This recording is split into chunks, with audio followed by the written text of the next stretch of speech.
connect the coastal, urban, and rural communities. But it is taking off kung household word na yung Bridge to Reef from mountain to sea, itong connection between coastal, urban, and rural or agricultural ecosystems is taking off from the center, from the urban. So it's taking off actually from the experience of converting food waste or kitchen waste to food sufficiency. So for this concept, for our exercise, the scope is 6 barangays in Davao City, so that includes 2 rural or agricultural barangays sa may Marilog area, and that's also where there are also indigenous peoples communities, and then 2 urban barangays and 2 coastal barangays. So the scope, the implementation would involve the household level, and then the thematic area is also covers waste management and sustainable agriculture based on an agroecological framework. So yun. So very simple. The vision is that the kitchen waste or food waste will be used to convert it into organic fertilizer and supply the farmers to address also the increasing chemical-dependent farming or agriculture. And then we hope to develop food sufficiency, meaning enabling communities to produce more in a smaller area through a diversified and integrated farming model, thereby decreasing yung pressure to open more lands or to continue practicing yung mga farming practices na contributing to soil degradation, erosion, yung synthetic chemical farming.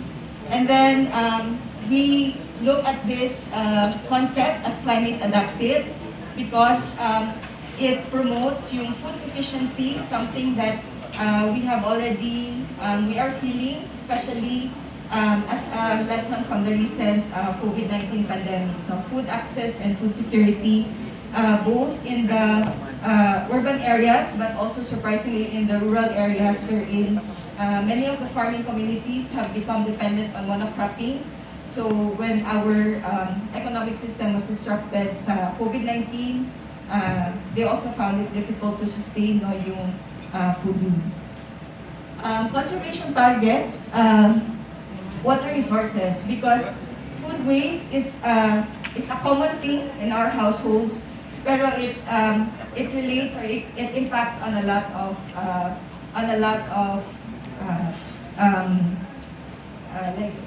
it has a lot of environmental impact. So at the urban setting, nakikita na yung food waste is also a source of water pollution, and then is a source of water pollution. So all water, sewage goes to the coastal areas, and so there's parang effect, no, a downstream effect on water, on the water resources. And then, of course, the status of the landfills, wherein because of the weak implementation pa rin ng waste segregation, then there is still emission of methane gas, which also poses other environmental issues. And then, on the part of the rural, in the rural setting, yung sa agroecological farming, the aim is that through increasing the production, efficient production, food production, we will also be encouraging yung farming communities, especially indigenous communities, to go back to their to farming and planting or growing their indigenous food sources. So we know the other like heritage varieties of rice, corn na nawawala na. So hopefully that will also the project will provide for that farmers will look at conserving their heritage varieties, and then also propagating the herbal and medicinal plants. Again, this is taking off from the lesson during the pandemic that the whole food system and our food consumption practices have brought us to this situation wherein we have a lot of health problems and we have a lot of health issues.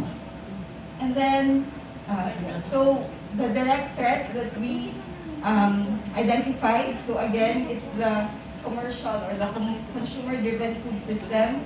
So in the agricultural or the farming setting, farmers are pushed to produce to monocrop, and also to depend on input-heavy agriculture because of the supply demand. While for the urban setting, because we are used to the convenience of processed food, that also results into behavior wherein people throw. So there's a lot of food waste. So we have also observed na at times when specific crops drop prices, so yun, ang daming food waste even in the markets, yung mga vegetable waste. And then contributing factors, so non-compliance of policies, improper waste disposal, tapos yung, again, dependence on the synthetic agricultural inputs, monocropping, and then, of course, among the people or sa household levels, lack of awareness and care doon sa ating, the way that we eat and the way that we dispose of our garbage. And then there are some opportunities for this. So we already have the Republic Act 9003 or the Solid Waste Management Act, RA 11511, which is the revised Organic Agriculture Act. And then what's already there is that we have tested technology on bokashi or organic fertilizer making, and then of course sustainable agriculture technologies. Coming from the COVID-19 pandemic, I think people are still very much aware on the importance of food security and again accessing food. And then there's also an increasing campaign or appreciation for healthy food, and then also for the organically grown crops. So yun lang so far for our video. Thank you.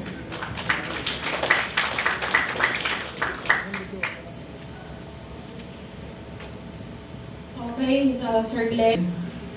Natapos nyo na yung first part ng inyong concept paper. Ito yung background at situation analysis. Kaya lang, may mga reminders ako kasi although nasa right track lahat, marami pa rin parang malaki pa yung room for improvement ako. So, konting reminder lang siguro. Again, itong ating call ay may dalawang colors ng money, di po ba? Biodiversity tsaka sustainable landscapes. So, ang expectation po namin, yung proposal ay para sa biodiversity tsaka sustainable landscapes. So, ang expectation when you craft your proposals, may explicit o talagang express target on biodiversity tsaka climate change. So, yun po yung unang lang inaasahan.